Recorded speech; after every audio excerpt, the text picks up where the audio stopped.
In 1891, an Austrian reporter took up a new post in Paris, having previously worked for a Viennese newspaper. This journalist was Theodor Herzl. At that time, France was renowned as the birthplace of revolutionary ideals, and Herzl anticipated an environment of liberty and open-mindedness. However, what he encountered was quite the opposite. Anti-Jewish sentiment was widespread throughout France, much to Herzl's dismay. As a Jew, he was no stranger to such prejudice, having seen it in his own country. Yet he had higher hopes for post-revolutionary France. Then came a scandal that rocked the nation: the Dreyfus Affair. A Jewish officer in the French army was accused of passing military secrets to Germany. The charges were later proven baseless, but the ordeal unleashed a torrent of anti-Semitic fervor. Jewish communities faced increasing hostility and attacks. Witnessing these events, Herzl became convinced that his purpose was to secure a homeland for Jews, a safe place where they could live free from persecution. The challenge was deciding on a location. Herzl ultimately chose the historic Jewish homeland of Palestine. This decision led to the birth of a new movement advocating for Jewish nationhood, known as Zionism. Herzl is credited as the architect of political Zionism, though he did not live to see the creation of Israel. Now, let's explore the events that followed, including why Jews originally left their ancestral lands and how tensions with Arab populations emerged.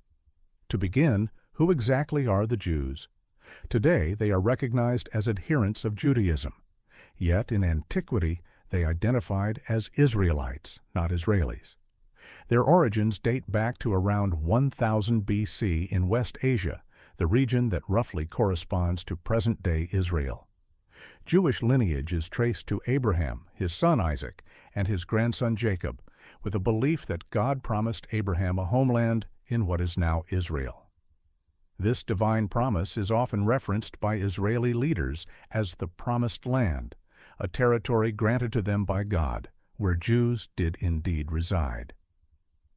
Many refer to this era as the Golden Age of ancient Israel, marked by the reigns of King David, who established Jerusalem, and King Solomon, who constructed the first Grand Temple. But why did the Jews depart from their homeland?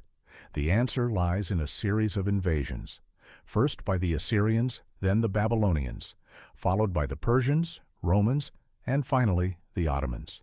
Each conquest forced waves of Jews to leave their land, with the Roman era being particularly devastating. After a failed revolt, Roman forces besieged Jerusalem, destroyed the temple, and massacred many inhabitants, prompting survivors to flee. Fast forward to the 1800s and 1900s. Only a small Jewish population remained in West Asia, while the majority were dispersed across the globe. This diaspora included millions in Poland and Russia, hundreds of thousands in Britain, and 500,000 in Germany. As anti-Semitism intensified, Zionism gained traction, calling for a separate Jewish nation. Herzl spearheaded this movement, organizing a global Zionist Congress. Although he initially hoped to hold it in Munich, opposition from local Jews led him to choose Basel, Switzerland.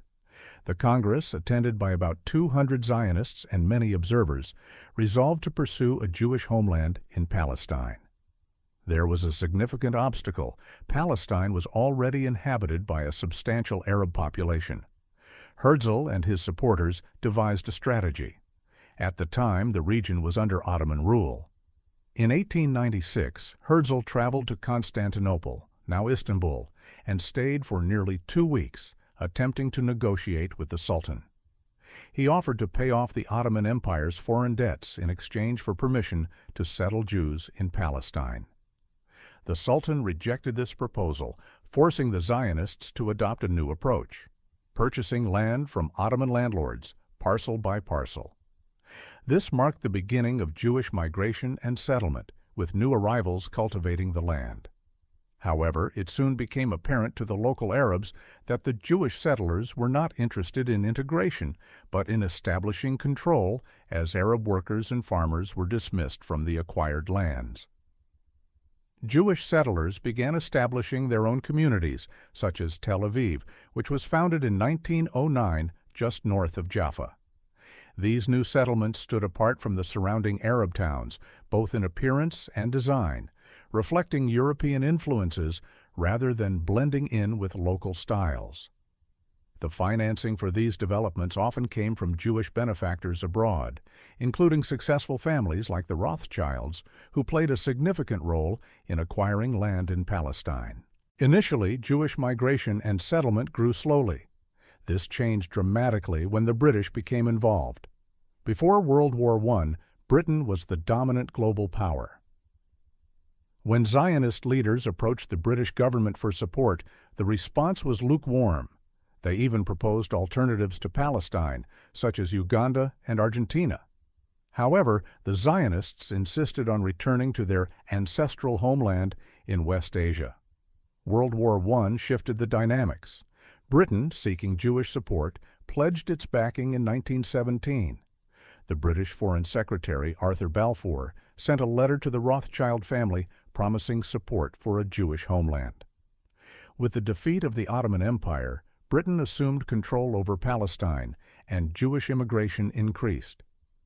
Although Jews remained a minority in Palestine, they possessed advantages in organization, resources, and international backing. One example was the Haganah, a Jewish paramilitary group established in 1920 to defend Jewish settlements. The Haganah benefited from superior intelligence and training, partly due to British assistance, giving it an edge over the local Arab population. The 1930s saw another surge in Jewish arrivals, this time driven by the rise of Nazi Germany and the persecution of Jews. As the Jewish population swelled, tensions rose, leading to attacks on Jewish settlements and British infrastructure. The British, facing mounting unrest, proposed partitioning the territory, a Jewish state for Jews and an Arab state for Palestinians. Arab leaders, divided and unable to agree, rejected the plan. This cycle of proposals and conflict persisted through World War II, eventually exhausting the British, who decided to withdraw and handed the issue over to the United Nations. The UN suggested dividing Palestine, allocating 55% of the land, including the Negev Desert, to a Jewish state with a Jewish majority, and 44% to an Arab state with a small Jewish minority. Jerusalem, accounting for the remaining 1%, was to be placed under international administration. Palestinian leaders refused the UN plan, while Jewish leaders accepted it and declared the State of Israel in 1948. This declaration was immediately followed by military intervention from 5 Arab countries: Egypt, Syria, Jordan, Iraq, and Lebanon. Despite being outnumbered, Israel was highly motivated and better organized, ultimately prevailing in the 1949 war and expanding its territory to 77% of Palestine. In the aftermath, the region was divided into 3 parts: Israel, the West Bank, under Jordanian control, and Gaza, administered by Egypt. For Palestinians, this period was marked by catastrophe, with around 250,000 people displaced, a tragedy known as the Nakba. Yet the borders remained unsettled. In 1967, another war erupted, and Israel captured the West Bank, Gaza, the Sinai Peninsula, and the Golan Heights, consolidating its hold over nearly all of historic Palestine. Later, Israel returned the Sinai to Egypt and formalized its border with Jordan, but the status of the Palestinian territories remains unresolved. Today, Israel continues to control the West Bank, frequently establishing new settlements and encroaching on Palestinian land. Gaza remains under blockade and conflict persists. The Palestinian position is to seek statehood based on pre-1967 borders, encompassing the West Bank, Gaza, and East Jerusalem. Israel, citing demographic changes and ongoing expansion, rejects this, maintaining the law of return, which allows any Jew worldwide to claim Israeli citizenship. The conflict is often seen as a regional issue, but its roots are global. European powers discriminated against Jews, while the Ottomans and Palestinians did not. Europe drove Jews out, then encouraged them to settle in Palestine, only to withdraw support when the situation became difficult, a pattern reminiscent of colonial behavior. A military solution to the conflict remains elusive. The future of Palestine cannot be determined by force. Only political negotiation offers hope. The best prospects lie with moderates on both sides working toward a peaceful resolution.